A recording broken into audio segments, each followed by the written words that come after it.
La secrétaire de mon mari a planifié leur divorce secret mais je les ai anéantis au tribunal. J'ai tout découvert un mercredi matin à 5h26 quand le téléphone d'Ethan a vibré doucement sur le comptoir de cuisine en noyer. Ce qui était étrange, c'est qu'il dormait encore profondément à côté de moi sur le canapé après une nuit où il avait prétendu travailler tard. L'écran s'est allumé avec un message « Je porte la robe rouge aujourd'hui. Je doute que tu puisses détacher tes yeux de moi. » Je n'ai pas touché le téléphone, je l'ai juste fixé. Ma main s'est figée sur la poignée de la cafetière. En 18 ans de mariage, je n'avais jamais une seule fois vérifié le téléphone de mon mari, non par naïveté, mais parce que je croyais autrefois que la gentillesse n'avait pas besoin de preuves. Quand Ethan s'est agité, les cheveux ébouriffés et la voix pâteuse, « Bonjour, chérie. » J'ai hoché la tête et posé une tasse de café devant lui, comme toujours. Il a jeté un coup d'œil à son téléphone et a rapidement supprimé quelque chose, ses doigts bougeant si vite que cela paraissait secret. Je suis restée silencieuse, les lèvres si serrées que ça faisait mal. Personne ne vous apprend à rester calme quand votre instinct vous dit que l'homme qui a partagé près de 2 décennies avec vous est en train de vous effacer doucement de sa vie. 3 jours plus tard, en rassemblant ses vêtements pour le nettoyage à sec, un mince reçu de restaurant est tombé de la poche du blazer d'Ethan, restaurant Solstice, 2 entrecôtes New York, 2 verres de vin rouge, une panna cotta. La date, vendredi dernier, le soir même où j'avais préparé ses lasagnes préférées et les avais mangées seul devant la télévision jusqu'à 22h. Je tenais le bout de papier fragile dans ma main, figé dans la buanderie. Dans mon esprit, j'imaginais Ethan en face d'une autre femme, riant, tenant un verre de vin, chuchotant le genre de choses qu'il ne disait autrefois qu'à moi. Sa voix derrière moi me fit sursauter. « Tu as trouvé quelque chose d'intéressant ?» Je me suis retourné, tenant toujours le reçu. Il l'a regardé, puis m'a regardé. Ma respiration était courte, mais ma voix resta égale. Je ramasse juste le linge. Il s'est approché, a pris la chemise de ma main et a hoché lentement la tête comme si tout était normal. « Tu es toujours si attentionné, » a-t-il dit, souriant du même sourire qui me faisait fondre à l'école de design. Maintenant, il me donnait juste la nausée. Cette nuit-là, Ethan a dormi le dos tourné vers moi. Son téléphone était face contre table et glissé sous son oreiller.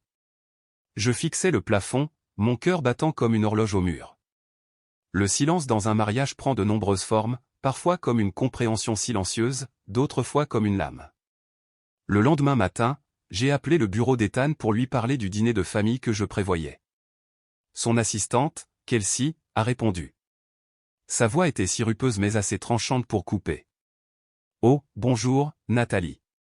Ethan est en réunion en ce moment, mais je lui dirai que vous avez appelé. Merci. Dites-lui s'il vous plaît de me rappeler. C'est personnel. Il sera probablement encore occupé toute la soirée. Son emploi du temps a été chargé ces derniers temps, a-t-elle ajouté, avec une pointe de suffisance. J'ai raccroché, les mains tremblantes. La façon dont elle avait dit son nom Ethan, pas Monsieur Clark, me donnait la chair de poule. Elle ne cachait pas l'intimité, elle voulait que je la ressente, même à travers le téléphone. Je pensais autrefois que si mon mari me trompait un jour, je le saurais simplement. Mais la trahison ne frappe pas comme la foudre, elle s'infiltre lentement, comme l'eau qui use la pierre, jusqu'à ce que vous baissiez les yeux et réalisiez que vous avez été érodé. Le jeudi soir apporta une fraîcheur inhabituelle pour la mi-mai en Oregon. Je me suis arrêté au magasin pour une miche de pain et une bouteille de vin rouge, espérant réchauffer la distance entre nous avec un simple dîner. Mais quand j'ai ouvert la porte d'entrée, la lumière du couloir était éteinte, et la porte du bureau légèrement entr'ouverte laissait échapper des sons, dont aucun n'était de la frappe au clavier ou des appels téléphoniques. C'était sa voix, basse, calme, calculée. Elle ne se doute de rien. Cuisine toujours le dîner, fait toujours ma lessive comme une machine. Silence. Puis, un rire pas le sien. Une voix de femme, jeune, confiante. Je t'avais dit que les femmes comme elles ne croient jamais qu'elles ont été remplacées jusqu'à ce que les papiers du divorce arrivent. Je suis resté figé, le dos plaqué contre le mur froid, le souffle coupé dans ma poitrine tandis qu'Ethan répondait, sa voix plus douce que je ne l'avais jamais entendue. J'ai parlé à l'avocat. Dès que possible. Le partage des biens est presque terminé. Ne t'inquiète pas, elle sortira de cette maison avec une valise et quelques petits chèques. Je me suis mordu la lèvre jusqu'à sentir le goût du sang. Ces mots n'étaient pas une conversation, c'était une sentence. Je ne peux pas attendre des mois, Ethan. Je veux être ta femme officiellement. Tout ira bien, Jules. Jules. Pas Kelsey. Qui était Jules? Certainement pas son assistante. Cette femme parlait avec la certitude de quelqu'un à qui on avait promis quelque chose. Même un étranger devant la porte pouvait entendre la douceur mêlée de venin. Une fois le divorce finalisé, je vendrai la maison. Nous repartirons à zéro, juste nous deux. Ethan gloussa. Elle n'a son nom sur rien. Elle pense toujours que le compte d'épargne est réel. Il n'y a que 14 000. Le reste, je l'ai déjà transféré sur le trust anonyme. Je ne me souviens pas comment je me suis décollé de ce mur, seulement que lorsque je me suis glissé par la porte de derrière, la bouteille de vin était toujours dans le sac, mais mes mains étaient trempées de sueur. Ce n'était pas seulement de l'infidélité, ce qu'Ethan et cette femme, Jules, faisaient aller bien au-delà. Ils calculaient mon effacement comme sur une feuille de calcul, transformant 18 ans de mariage en un passif à éliminer, aucune émotion, aucun remords, juste des signatures et le silence. Je suis resté assise dans la voiture pendant longtemps. Je n'ai pas pleuré, je n'ai pas crié. Une question tournait en boucle dans mon esprit, quand avais-je disparu sans même m'en rendre compte? Je me suis souvenu de la dernière fois qu'Ethan m'avait touché l'épaule pendant que je faisais la vaisselle, peut-être il y a 4 mois. Le dernier dîner que nous avions eu sans son téléphone sur la table, probablement à Noël. Les signes avaient toujours été là, je ne voulais juste pas les voir. Mais maintenant, je voyais tout clairement. J'étais l'obstacle, le fardeau légal qu'Ethan voulait éliminer de la nouvelle vie qu'il construisait avec Jules. Et cette nuit-là même, j'ai compris une chose, s'il voulait se battre avec des avocats, je me battrais avec la mémoire. S'il voulait calculer des actifs, je compterais chaque once de confiance qu'il avait brûlée au fil des ans. Je n'allais pas courir chez un avocat. Je n'allais pas confronter Ethan. Je n'allais pas faire irruption dans son illusion d'un dîner romantique avec sa maîtresse. Je me suis simplement levé et j'ai sorti un carnet. J'ai attaqué la première ligne, 16 mai. Jules a appelé Ethan, bébé. Ethan a mentionné un avocat, a dit que tout était en place pour me laisser sans rien. J'ai enregistré chaque mot, chaque rire, chaque phrase dans mon esprit, chaque détail comme une paire de cisailles coupant à travers les 18 années que je croyais autrefois être de l'amour. Ce mariage était devenu une performance, et ce serait moi qui réécrirais l'acte final. J'ai commencé par la chose la plus simple, l'observation. Ethan quittait la maison tous les lundis, mercredis et vendredis à 6h40 du matin, disant toujours qu'il avait des réunions matinales avec des clients. Mais depuis la fenêtre du 2e étage, j'ai vu qu'il s'arrêtait souvent dans un petit café près du centre-ville, celui que, de mémoire, une seule personne de son entreprise fréquentait, Daniel Moore, cofondateur de la société financière qu'Ethan dirigeait. Daniel était apparu à quelques fêtes de Noël les années passées, discret, poli, presque comme une ombre. Je ne me souviens que d'une seule fois où il m'a parlé, me demandant quel livre je lisais, ne mentionnant jamais une seule fois des affaires ou des contrats. Il y avait quelque chose chez lui qui ne cadrait pas avec le monde d'Ethan, pas d'éclat, pas de performance. Ils ont commencé à aller à ce café tous les mardis et jeudis, s'asseyant toujours près de la fenêtre, apportant mon ordinateur portable et de faux documents comme si je faisais la comptabilité pour le studio de yoga local. Le 5e matin, à exactement 7h10, Daniel est entré, chemise boutonnée grise, café noir, sans sucre. Il a pris la même place près de la fenêtre, n'a pas regardé autour de lui, a ouvert sa tablette et a commencé à lire. J'ai attendu la 3e fois avant de m'approcher, parlant doucement comme si c'était une coïncidence. Monsieur Moore? Je suis Nathalie, la femme d'Ethan Clark. Il a levé les yeux, une lueur de surprise a traversé son visage, mais aucune irritation. Oui, je me souviens de vous. Il a indiqué le siège en face de lui. Asseyez-vous. Je suppose que ce n'est pas une rencontre fortuite. J'ai hoché la tête. J'ai besoin de vous parler non pas en tant qu'épouse, mais en tant que personne exclue d'un plan que je croyais autrefois partagé. Daniel a fermé sa tablette et a croisé les bras, ses yeux s'aiguisèrent, soudain plus froids. Que savez-vous? Je lui ai tout raconté, l'appel entre Ethan et Jules, la promesse de me laisser sans le sou, les comptes bancaires dont je ne connaissais que la surface. Je n'ai pas parlé d'émotion. Je voulais parler comme quelqu'un qui comprenait le jeu, pas comme une victime cherchant la pitié. Daniel n'a pas interrompu. Quand j'ai fini, il a sorti une épaisse enveloppe de sa mallette et l'a glissée sur la table. Vous devez voir ça. À l'intérieur se trouvaient des chaînes de mails internes imprimées, des rapports financiers, des graphiques d'actionnaires, tous avec des indicateurs clairs qu'Ethan était en train d'écarter lentement Daniel des investissements les plus précieux de l'entreprise. Il utilise une série de sociétés écrans pour détourner les bénéfices vers un compte personnel. Tout semble propre sur le papier à moins que quelqu'un ne creuse profondément, très profondément, a dit Daniel, sa voix basse et étroitement contrôlée. Je me doutais de quelque chose, mais je ne pensais pas qu'il me flouerait au sein d'une entreprise que j'ai aidé à construire. Je suis resté immobile. Que allez-vous faire? Rassembler des preuves. Prouver qu'Ethan ne me trahit pas seulement, il enfreint la loi. Daniel se pencha légèrement en arrière, son expression indéchiffrable. Je peux aider, mais nous devons être prudents. Ethan se croit malin, c'est sa faiblesse. Je peux aider, mais nous devons être prudents. Ethan se croit malin, c'est sa faiblesse. À partir de ce jour, je suis devenu quelqu'un de complètement différent. Le jour, j'étais l'épouse discrète, faisant toujours le dîner, souriant toujours pendant qu'Ethan se plaignait du stress au travail. La nuit, je me glissais dans son bureau, celui où j'entrais autrefois librement, me sentant maintenant comme dans une zone réglementée. J'ai trouvé son nouveau mot de passe d'ordinateur en utilisant une vieille astuce, l'anniversaire du chat de sa mère plus les 3 premières lettres du nom de Jules. Un homme capable de déplacer des millions oubliait que sa femme avait une mémoire suffisamment aiguisée pour se souvenir du calendrier de vaccination d'un animal de compagnie. Je suis entré. À l'intérieur se trouvaient des dossiers pleins de fichiers financiers, mais rien de clairement étiqueté. J'ai dû fouiller chaque document, chaque relevé, chaque fichier Excel crypté hebdomadaire. Sous le dossier « Assurance 2023 », j'ai trouvé un journal de transfert vers quelque chose appelé Horizon Fund, qui s'est avéré être un compte offshore aux îles Caïmans enregistré au nom d'une société tierce. J'ai photographié chaque page, les ai déplacées sur une clé USB cryptée, effacé l'historique de connexion et vérifié la caméra de la pièce, rien là. Daniel m'a appris à tracer les flux de fonds, à repérer les tactiques d'évasion fiscale et à analyser les ratios de profit suspects. Chaque mardi matin, nous nous retrouvions au café habituel, parlant à peine, échangeant juste des dossiers, des notes et des progrès. J'ai collecté des emails entre Ethan et Jules, stockés sur un vieux téléphone caché derrière le tiroir du placard.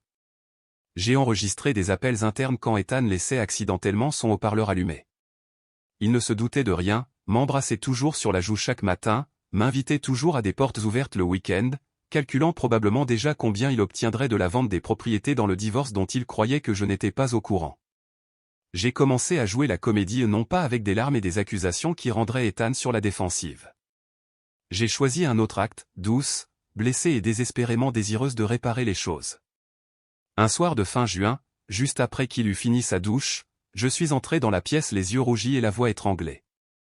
Dernièrement, je sais qu'il y a eu de la distance entre nous dernièrement, mais si tu es toujours prêt à essayer, moi aussi.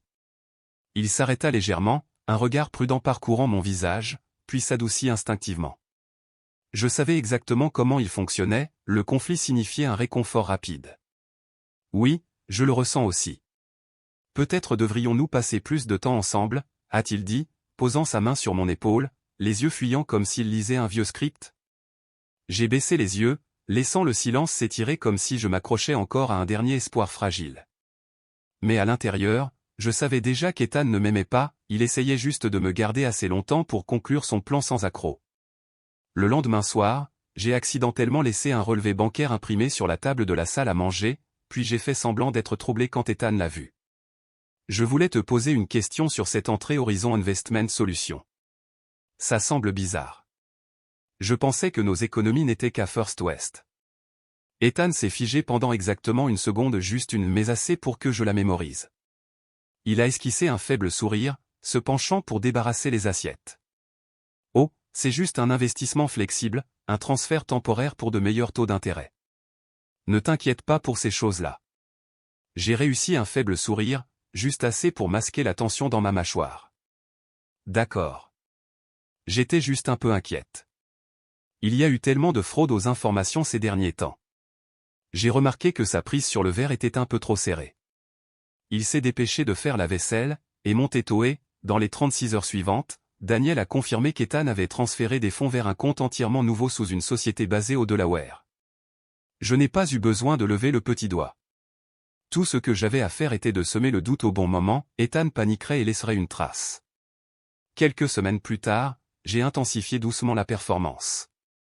J'ai suggéré que nous essayions une thérapie de couple. Je sais que les choses ne sont plus pareilles, mais si tu es d'accord, nous pourrions essayer. J'ai trouvé une thérapeute, elle a une place la semaine prochaine. Ethan soupira puis secoua la tête. Je n'ai vraiment pas le temps pour les trucs émotionnels, Nathalie. L'entreprise traverse la saison des audits.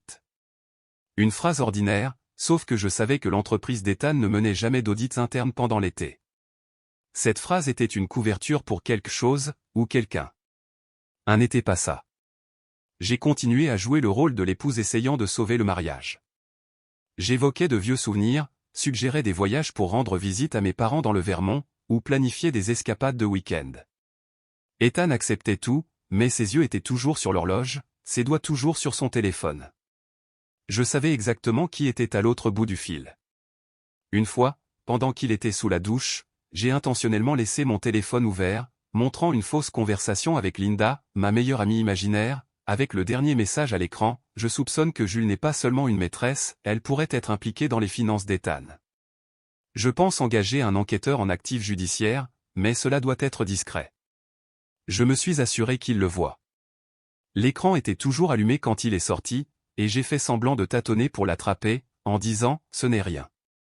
2 jours plus tard, Daniel a rapporté qu'Ethan avait soudainement appelé son avocat au milieu de la nuit, exigeant un examen de tous les documents potentiellement traçables. Au même moment, Jules, ou plus précisément Julianne Prescott, a commencé à apparaître dans les emails internes en tant que consultante en affaires indépendantes. Je n'étais pas surprise. Quand une femme passe de la chambre à coucher à la salle de conseil trop rapidement, elle laisse des traces. Jules, avec son arrogance et son ambition aveugle, était la plus grande faille dans le plan d'Ethan. Si elle s'impliquait trop profondément dans les dossiers, les transactions ou les décisions d'investissement, alors les preuves dont nous avions besoin prendraient du poids légal. J'ai poussé Ethan plus près de Jules chaque jour, suggéré qu'il délègue davantage pour soulager le stress, et proposé que Jules aide à la communication avec les partenaires pour que je n'interfère pas trop. Il a mordu à l'hameçon. Tous deux croyaient être aux commandes. Et moi? J'écrivais juste le monologue final. Ethan a demandé le divorce début septembre, pile au bon moment. J'ai reçu l'avis officiel un lundi matin, ainsi que sa proposition de règlement. Dedans, il demandait que je quitte la maison dans les 6 semaines, que j'accepte une pension alimentaire temporaire pour m'aider à me remettre sur pied, et que je renonce à toute réclamation sur les actifs de l'entreprise. Selon lui, ce divorce serait harmonieux, civilisé et équitable, tant que je ne rendrais pas les choses difficiles. J'ai souri en lisant cette phrase. Ethan pensait toujours que j'étais la même femme, douce, tolérante, trop épuisée pour se battre. Je lui ai donné cela, mais pas en capitulant, mais en livrant une performance sans faille jusqu'au bout. J'ai engagé Harold West, un avocat spécialisé en divorce que tout le monde connaissait, lent, facilement influençable, et, notamment, n'avait pas gagné de procès significatif depuis une décennie. Ethan enquêterait, sans aucun doute, et quand il verrait ce nom, il se sentirait entièrement en sécurité, pensant que je n'avais aucune chance de contester le plan méticuleux qu'il avait élaboré, qu'Harold n'était qu'un leurre. Mon véritable avocat était Jessica Blanchard, une diplômée discrète de Harvard avec 12 ans d'expérience dans le démantèlement des montages financiers les plus complexes dans les divorces à enjeux élevés. Je l'ai rencontrée dans un petit bureau à West Portland, aucune enseigne, aucune réception tapa accent grave l'œil. Mais ce que Jessica avait des cartes d'actifs offshore, des traces de la société écran d'Ethan au Delaware, et des pistes financières étaient suffisants pour transformer la proposition de règlement d'Ethan en une plaisanterie de prétoire. Nous n'allons pas l'exposer tout de suite, a dit Jessica. Nous allons le laisser trébucher sur ses propres termes. Je ne veux pas seulement gagner, je veux qu'il pense qu'il a gagné jusqu'à ce que le sol s'effondre sous lui. Le jour de l'audience, je portais une robe bleu pâle, les cheveux relevés, pas de maquillage chargé. J'avais l'air fatigué mais composé et l'image parfaite d'une épouse s'accrochant au dernier fil d'un mariage de 18 ans. Harold a joué son rôle, tournant aux mauvaises pages, tâtonnant avec les dossiers, laissant même tomber ses lunettes en pleine session. La salle d'audience me regardait avec pitié. Ethan, d'un autre côté, avait l'air si détendu que je pouvais le voir essayer de réprimer un sourire narquois.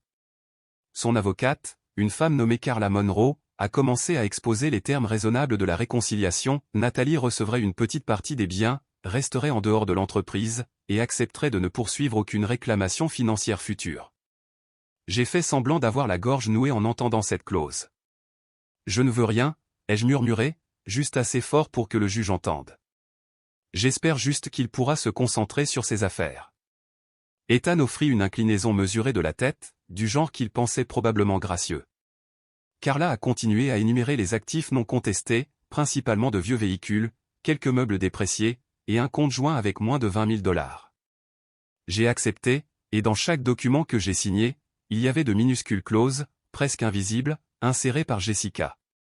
Par exemple, je renonçais aux droits sur les comptes professionnels d'Ethan à moins que ces comptes ne soient liés à des transactions contraires à l'éthique ou illégales. J'ai accepté qu'Ethan puisse garder la maison s'il pouvait prouver que les fonds utilisés pour l'acheter provenaient de bénéfices licites et qu'aucun investissement tiers non déclaré n'était impliqué. J'ai accepté un règlement d'actifs inférieur tant que l'évaluation des biens était basée sur un audit indépendant confirmé par un tiers. Tout paraissait raisonnable jusqu'à ce qu'Ethan doive tout prouver et ne le puisse pas. Quand l'audience s'est terminée, je me suis légèrement incliné devant le juge, mes mains tremblant comme quelqu'un qui se remet d'un coup personnel. Ethan s'est approché et s'est penché pour murmurer « Merci d'être décente, Nat. Je sais que tu n'es pas du genre mesquine. » Je l'ai regardé, offrant un faible sourire. Je ne l'ai jamais été, Ethan. J'ai juste appris à lire les petits caractères. Carla a serré la main d'Harold, le remerciant pour l'agréable coopération. Ethan est sorti du palais de justice comme un homme qui venait de gagner la négociation de divorce la plus facile de sa vie. Il ne réalisait pas qu'il venait de signer sa propre chute. 3 semaines après le procès, Ethan pensait être tiré d'affaire. Il avait entièrement emménagé dans un penthouse du Pearl District, acheté une nouvelle voiture, et s'était présenté à un séminaire d'investissement avec Jules à son bras, arborant un sourire constant comme s'il venait de gagner une partie de poker à gros enjeux. J'observais tout en silence, mais Daniel, non. Lundi matin, à exactement 8h30, Daniel a convoqué une réunion d'urgence au siège d'Allura Capital. 6 membres du conseil d'administration. Ethan n'était pas le dirigeant principal, mais il avait longtemps manipulé la plupart des décisions avec charme et un flux de projets à haut rendement qu'il dirigeait. Daniel est entré dans la salle de conférence avec un épais dossier à la main et une voix comme une lame. Nous devons aborder un problème sérieux, les comptes offshore d'Ethan Clark ont été utilisés pour siphonner les bénéfices de 3 projets majeurs sans l'approbation du conseil. Ethan, assis en bout de table, a haussé un sourcil. Je pensais avoir déjà expliqué ces fonds. Daniel a levé une main, le coupant. Il a passé le dossier à chaque personne à table. Voici les preuves, ainsi que la correspondance par email entre Ethan et une certaine Julianne Prescott, qui se présentait comme conseillère privée mais n'a aucun contrat de travail avec Allura Capital. Jules avait attendu ce moment. Daniel a allumé le projecteur, affichant une chaîne de mails envoyés depuis le compte professionnel de Jules, des messages discutant de la redistribution des bénéfices, de la restriction de l'accès de Daniel, et des transferts pour éviter l'audit interne. Un email était intitulé « Transfert avant date du tribunal au besoin d'effacer la piste de transaction First West ». La pièce devint silencieuse. Ethan resta figé. Un membre du conseil finit par parler « Vous réalisez que c'est suffisant pour déclencher une enquête criminelle, n'est-ce pas ?» Daniel jeta un regard ferme autour de la table puis parla avec finalité. Nous lançons un audit indépendant cette semaine. Pour l'instant, je propose de suspendre Ethan Clark de ses fonctions de PDG, avec effet immédiat. Le vote prit moins de 4 minutes. Résultat, unanime.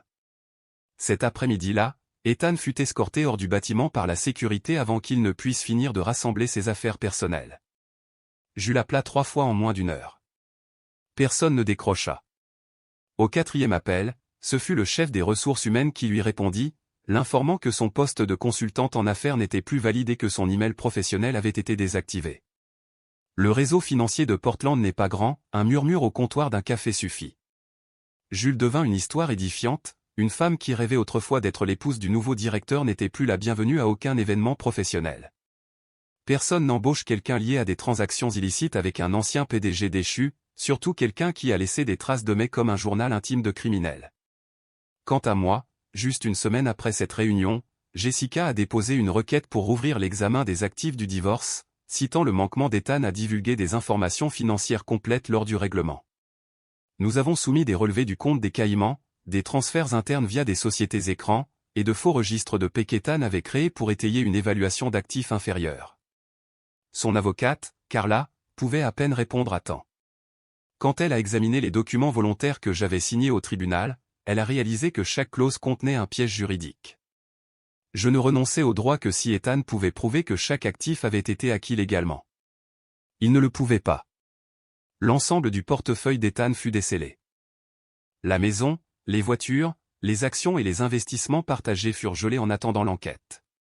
Le tribunal ordonna la restitution de tous les actifs légitimes à mon profit, y compris notre maison, des parts dans 2 sociétés, et près $1,2 million qu'Ethan avait tenté de détourner par des canaux cachés. Ethan n'a pas seulement perdu son titre, il a perdu presque tout. Et pour un homme comme lui, la coupure la plus profonde de toutes, sa réputation. Plus d'invitations à prendre la parole, plus de partenariats de confiance. Et Jules, la femme qui s'accrochait autrefois à son bras comme si elle avait gagné un prix, le bloqua sur toutes les plateformes juste 2 semaines après avoir été rejeté par 3 entreprises d'affilée. Cette nuit-là, j'étais assise seule dans le salon, le même qui était autrefois rempli du décor d'images familiales soigneusement sélectionnées par Ethan. Je buvais du thé, tenant le rapport final confirmant la restitution de mes actifs. Il brunait dehors, la maison était silencieuse, comme si elle n'avait jamais traversé aucune tempête. Mais je savais une chose avec certitude, l'homme qui avait détruit ce foyer s'était enterré lui-même dans le processus. Je pensais ne plus jamais revoir Ethan. Mais un début d'après-midi de mars, il s'est présenté à ma porte, tenant un bouquet de roses rouges, leurs tiges déjà fanées, et un sourire penaud en guise d'excuse. « Salut, dit-il, la voix inhabituellement douce. Je voulais juste parler, juste un peu. C'est d'accord ? Je l'ai regardé, non pas comme une ex-femme, mais comme quelqu'un qui avait survécu à l'épave qu'il avait causée. Ethan avait l'air usé, les épaules voûtées, l'étincelle dans ses yeux disparue, la même étincelle qui le menait autrefois à entrer dans n'importe quelle pièce comme s'il en était le propriétaire. Son costume flottait sur lui, ne correspondant plus au corps qu'il portait autrefois avec fierté. Je n'ai rien dit. J'ai ouvert la porte, non par sympathie, mais parce que je voulais clore cette histoire de la bonne manière, avec finalité. Nous nous sommes assis dans le salon. Ethan a posé le bouquet sur la table, ses yeux errant dans la maison qu'il ne possédait plus, la maison qu'il avait autrefois prévu de vendre dans mon dos. Il a commencé, j'ai beaucoup réfléchi à ce qui s'est passé, à toi, à nous. Je l'ai laissé parler. C'étaient les mêmes vieilles excuses, des phrases familières comme « perdu »,« débordé »,« erreur », mais cette fois, rien de tout cela ne me touchait. Quand il s'est arrêté, j'ai ouvert le tiroir et sorti un dossier, déjà préparé. Je pense que tu devrais jeter un autre coup d'œil à ce que tu as signé autrefois, ai-je dit, le plaçant devant lui. Ethan a feuilleté les pages, déconcerté, clause de divorce, relevé de compte, documents juridiques et, surtout, un email de Jules transféré par Ethan lui-même, exposant clairement leur plan pour me dépouiller de tout. Sais-tu ce que c'est, ai-je demandé, le regardant directement. Il n'a pas répondu. Sa mâchoire s'est crispée, ses doigts ont serré le bord du dossier. C'est pourquoi je ne crois plus un seul mot de ta bouche, ai-je continué, et pourquoi tu dois partir avant que j'appelle mon avocat pour discuter d'une intrusion sur une propriété privée. Il ouvrit la bouche, peut-être pour argumenter, peut-être pour plaider, mais ensuite hocha simplement la tête, se leva et sortit tranquillement. Le bouquet resta sur la table, abandonné comme un cadeau d'anniversaire livré à la mauvaise adresse. Quelques semaines plus tard, j'ai reçu une invitation de Daniel. Il était sur le point de prendre la direction d'une nouvelle succursale d'Allura Capital à Boston. Dans son email, il écrivait « Si tu es prête pour un nouveau chapitre, peut-être que cet endroit est fait pour toi aussi. » J'ai fixé ces mots pendant longtemps. Une partie de moi voulait dire oui.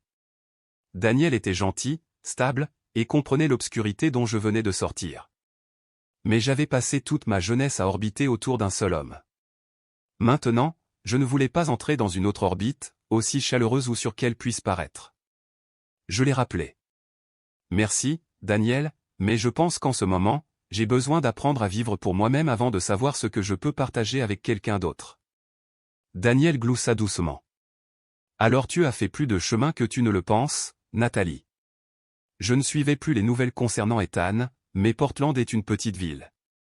J'ai entendu dire qu'il avait quitté la finance, lancé une entreprise de conseil en freelance avec très peu de clients. Quant à Jules, elle a disparu de LinkedIn, a cessé d'assister aux événements de réseautage, a disparu de tous les espaces où elle entrait autrefois avec confiance au bras d'Ethan, pensant qu'elle devenait Madame la PDG. Jusqu'au jour où je l'ai vue au rayon des surgelés du supermarché. Elle portait un sweat à capuche délavée, sans maquillage, les cheveux attachés avec un mince élastique. Dans son chariot, des pâtes à prix réduit et un sachet de salade emballé.